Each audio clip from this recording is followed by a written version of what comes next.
OFW ang nagpapakahirap na magtrabaho sa abroad. Pero ang kapamilya sa Pinas ay inuubos lang sa luwat bisyo ang pera padala. Ikaw ang nagtitiis lang hirap at pagod sa abroad. Natutulog ka sa sahig, kumakain ka ng tira-tira. Sila naman sa Pinas masaya, sa luwat bisyo, nasa galaan, party, mall, inuman, sky's the limit pa. Ikaw ang pagod na nagpapakahirap sa abroad. Pero sila ang mas masarap ang buhay. Hindi ba parang mali dahil inuubos lang nila yung padala mo sa luwat bisyo?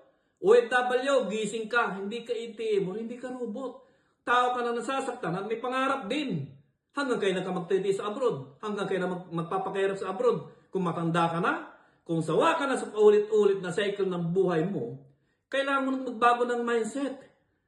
Now, pwede mo na simulan ang social commerce para kumikita ka kahit busy ka sa trabaho mo in preparation para sa pagpurgod mo sa Pinas para makasama pa ang pamilya mo habang kumikita ka sa negosyo. Kung gusto mong malaman kung paano ba ginagawa ito, direct message mo ako at i-share ko sa iyo ang buong detalye at handa akong tulungan at gabayan ka.